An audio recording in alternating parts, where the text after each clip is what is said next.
First, live, local. This is Fox 12 Now. And hello, everyone. I'm Greg Nibbler. This is Fox 12 Now. I want to show you this here before we bring on our guest as we get started, because look at these amazing homes. That's what those are. That's what you're looking at. Those are designs for homes that are going to be near Forest Park soon. Again, I'm Greg Nibbler.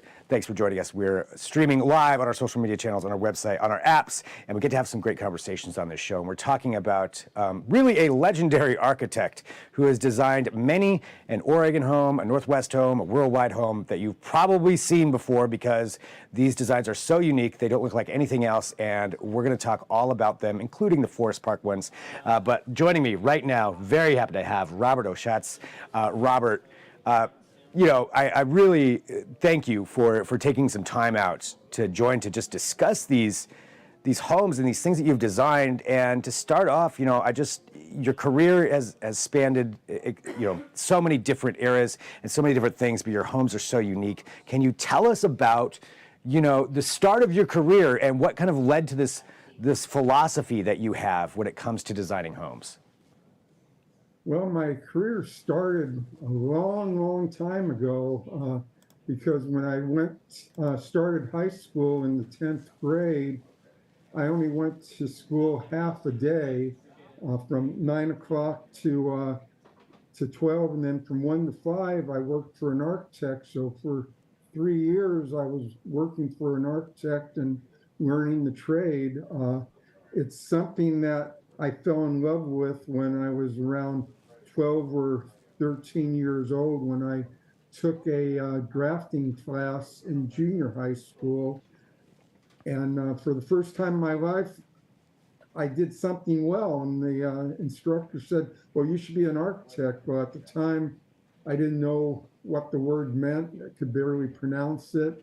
But since I got praise, I thought, well, I'll look into it. And I started to look into it, and I thought, oh, this seems kind of interesting and fun. And, maybe this is the route I should go with in life, because being the best athlete on my block, I knew wasn't going to be good enough to make become a professional basketball player, baseball player, or football player. So I started to have fun designing little houses, building models, and it felt like, well, this is kind of like kindergarten. And it just, the more I did it, the more I enjoyed it. And after 3 years in high school doing it, went off to college and did my 5 years for a bachelor's degree, which back then it was 5 years to get a bachelor's of architecture degree.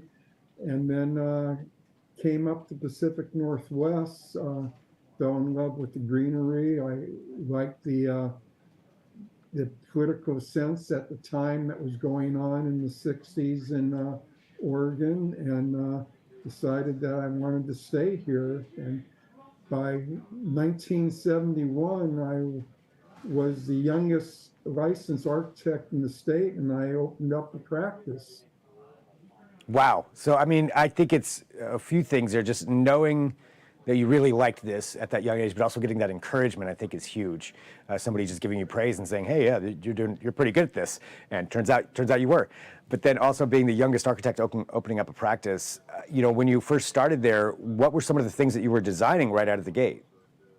Well, actually, when I opened my practice, the first project was a apartment project on the Beaverton Hillsdale Highway.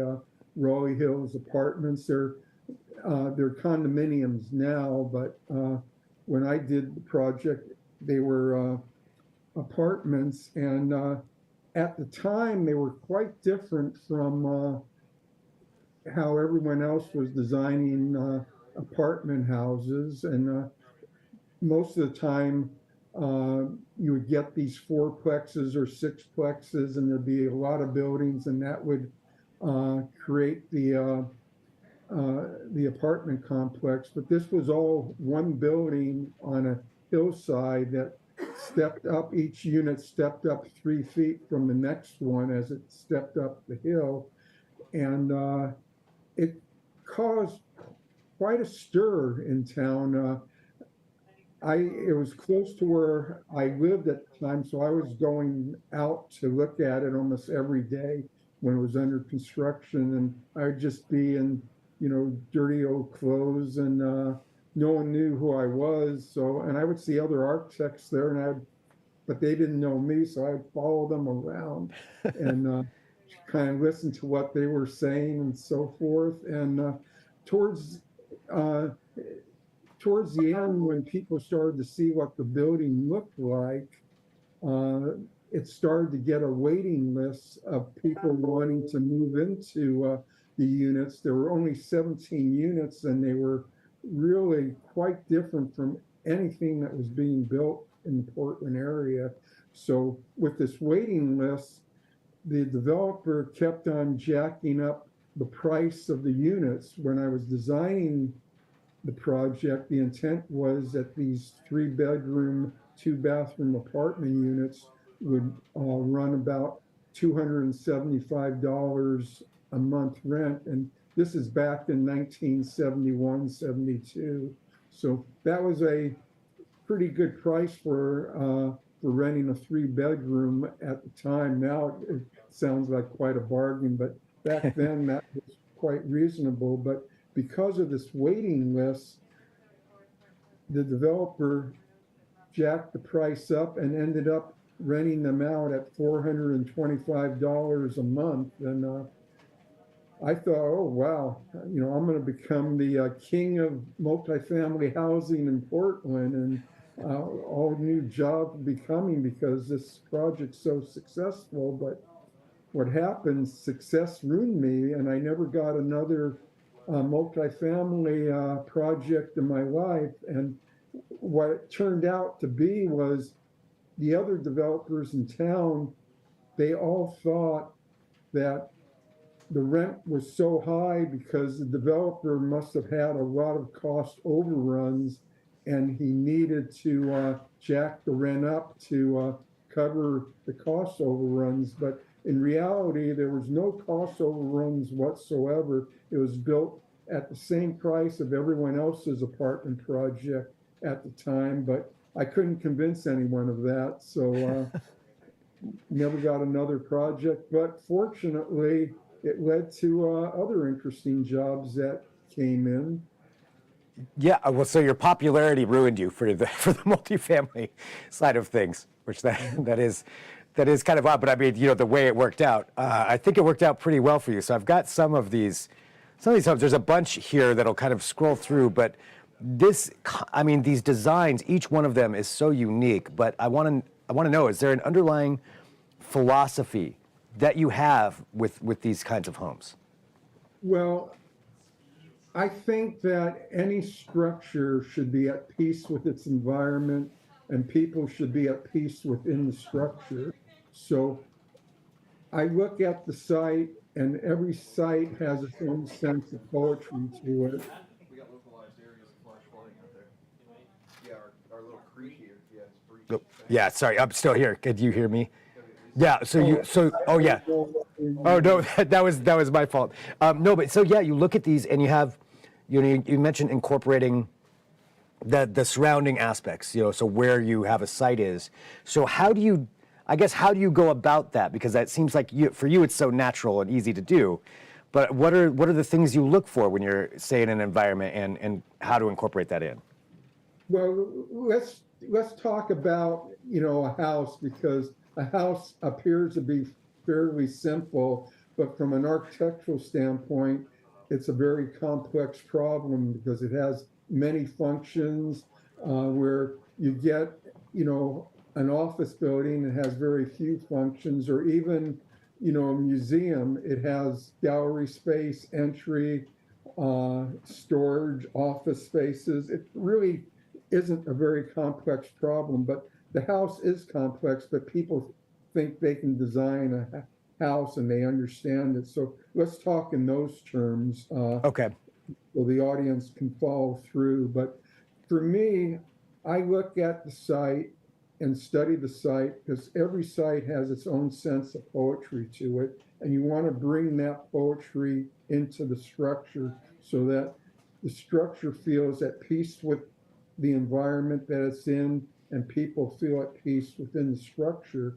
So I look at that aspect, and then I talk very extensively with the client and find out what their program is, what their budget is, colors and textures they like, how they like sunlight coming into different spaces at different times of day, and exactly how they're going to use the structure so that every structure is site specific to a particular site and also designed to fulfill the dreams of a particular client. So to give you an example of how I might work on a project, I'll go out to the site with the client and would look at it. I'll ask them what they like about the site. And it's usually more than just it was the right price and right location, because usually there's a number of properties that would meet that description. But I try to find out what they really loved about this site and what they, feel are maybe its weaknesses.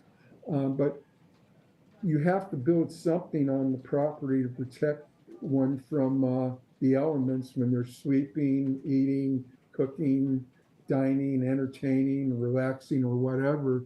So I'll say, well, we have to build some type of structure on this property for you. And I might start, by asking them a series of different questions. And I might ask them a question as simple as when you wake up in the morning, what would you like to see? What would be the first thing you'd like to see? And maybe the clients would say to me, there's this beautiful rock and tree formation on the west end of the property, and we'd love to wake up in the morning and see that.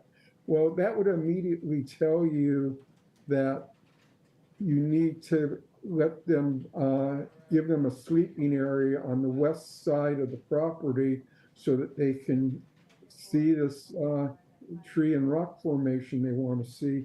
But then that presents a little problem in the sense that that's going to be the warmest side of the property, and people usually like to sleep in an area that's a little bit cooler than the rest of their house. So how am I going to handle that? Am I going to use solar controls, maybe vertical sun controls, and if the client can afford it, possibly they would rotate with the movement of the sun to keep the sun out of those spaces so that it will stay a little bit cooler, or maybe it'll be just planting a deciduous tree so that the sunlight comes in the wintertime but is blocked in the summertime. Or you might say, well, I'm going to be air conditioning this house, so what do I care about it? I wouldn't take that particular approach, but I would try to solve the problem of how you keep this a little bit cooler. But before I get into that, I might also ask them, when they wake up in the morning, would they like to have bright sunlight hitting them in the eyes, or would they like to be in a very dark space? And let's just say, for purpose of this discussion, they said, oh, we'd love to wake up in the morning with sunlight hitting us in the eyes. We're early risers. We'd like to pop out of bed and stretch out, have that sun hitting us, and say, boy, it's great to be alive. But now we have a problem. How do you give the person a western view and eastern light at the same time? And the architect's job is not to say, well, you can have one or the other, tell me which one you want. The architect's job is to solve that problem, and the key is to solve that problem in a beautiful way for them. So what happens is that a series of problems are created, and you as a designer are solving the problems that the client is presenting to you. So a structure is always designed from the inside outward, and the exterior appearance is only a reflection of that interior space. And then, one other thing is, when I was giving you this example, I never said the word bedroom because bedroom has a connotation to it. And to some people, that connotation might be, four walls, a door, and a window. But to another person, and they might not even realize it until we get into deeper discussions, that their idea is a pod floating in an interior garden. So you don't want to limit your client's imagination with preconceived thoughts. Well, looking at, those were some of the ones we were looking at right there. There's also, I want to say, some homes that probably people in the Portland area may even recognize some of these.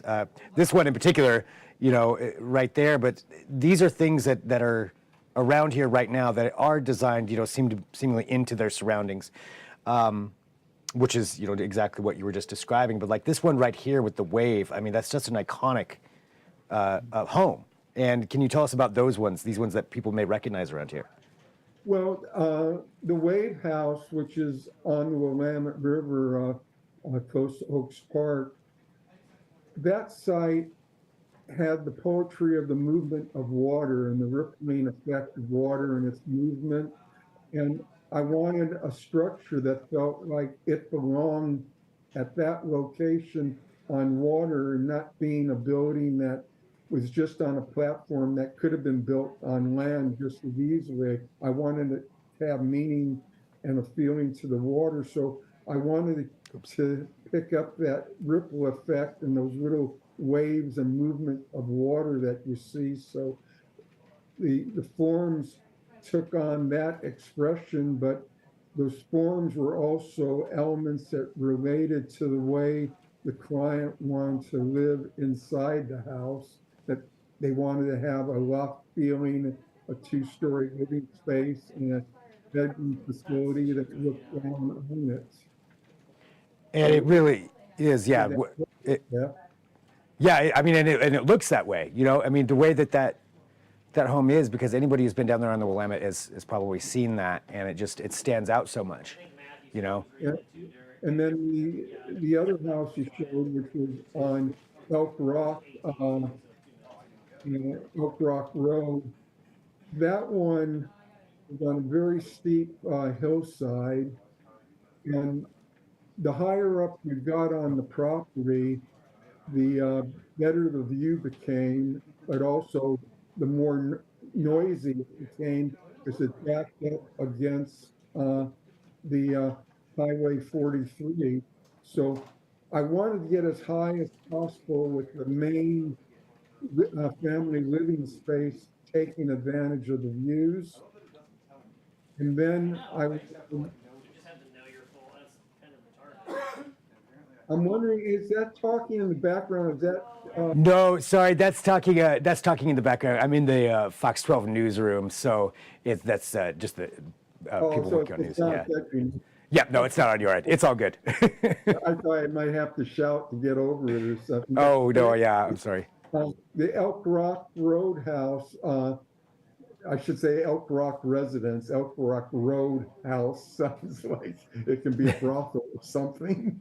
So I'll use residence for that one, Elk Rock Residence. But then, I wanted to get up high to get the best view possible. And I wanted that to be the community family space so that everyone in the family enjoyed the space. And then as you went down, the functions became, bedrooms, and eventually studio became smaller and smaller spaces were required. So it took this kind of a funnel shape because the lowest floors needed the least amount of square footage. And as you went up, you needed more and more. The top floor needed the most square footage. And then I had to solve the problem of noise of the road. So I projected two walls out that would be barrier walls to block out the sound from coming from behind and around onto the main balcony that looked out onto the Willamette River. And then emotionally on that particular house, I wanted a sense of a structure that was floating out into space, but was also anchored to the steep hillside. Because when you sit out on the main deck and you're about 55 feet above ground level, you see some of the birds, and we have a lot of birds here. We have not only the turkey vultures, there's some eagles, there's some red-tailed hawks. Nothing's more beautiful than seeing them flying below you, and so that you're able to look down on them. So I wanted this effect of the birds movement.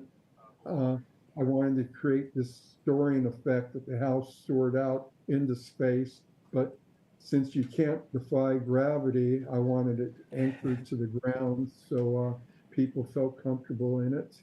That's amazing. I mean, and obviously, you know, a very unique design and something that accomplishes all these things that you've been talking about, incorporating the environment, taking the factors in of the road, and also appreciating, you know, the nature side of things that you can see. And I think that kind of leads us to what I wanted to talk about here as well. So, with these new homes going into Forest Park, can you tell me what the philosophy is behind these? Because these structures are really unique looking. Well, actually, the Forest Park, which I call RoyalFive because there's 5 building lots, and this is development that I'm doing myself, and I bought this 2.5, or actually 2.3 acres of land that was for one house on it, and I subdivided it so that I can put 5 different homes on it.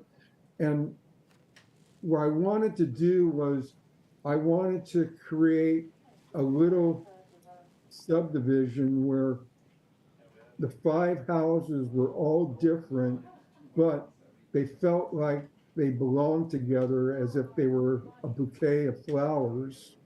And I wanted each house to, because of the steep hillside, to start with a stem going up. And then when you got to a basically street level, it would blossom open into a flower that would be multiple colors. So each house is going to have that feeling to it. Each house will use similar forms and shapes and colors and textures, but each one will be done in a uniquely different way so that all 5 of them together feel that they belong together, but they're each a unique flower in itself. What is it about? Go ahead, continue. The first house under construction, which was the first slide you showed of a house, and that one's on the corner of Northwest Royal and Skyline. So that house is about halfway completed. The one you're showing now, that's for lot number 1. That one there is for lot number 4. And you can see that the forms are all similar, but yet they're all individually different. What's been one of the most important things for you, you know, being an architect in Portland and getting to create these homes here? Is there something about Portland that makes it such makes it a good place to do this? Well, I love Portland because when I first came here, I just liked the social climate of it, and I liked the scenery, and it was a very relaxing environment to be in. So I fell in love with it. But from the practice of architecture for me, for some reason, I never got a lot of work in Portland. People saw my work from out of state and they started to call me. So, you know, I do work down in California, Washington, Colorado, Wisconsin, a number of projects in Japan, but not very many in the Portland area. So as I'm getting older now, the RoyalFive project, something that's very important to me because it's a chance to do something and give something back to Portland. You know, most of the projects I've done in Portland, a few have been by outside clients, but some of them have been projects that I started on my own or started with my family. So RoyalFive is something that, you know, as a more of a dream of having these 5 houses together, so, you know, people can see how you should build on a hillside, because one of our problems on our hillsides is that people try to bulldoze the hillside around, put retaining walls in so that they can build a house that belongs on a flat lot. And all that leads to is, you know, mudslides and stuff, because you're changing the way stormwater flows on property.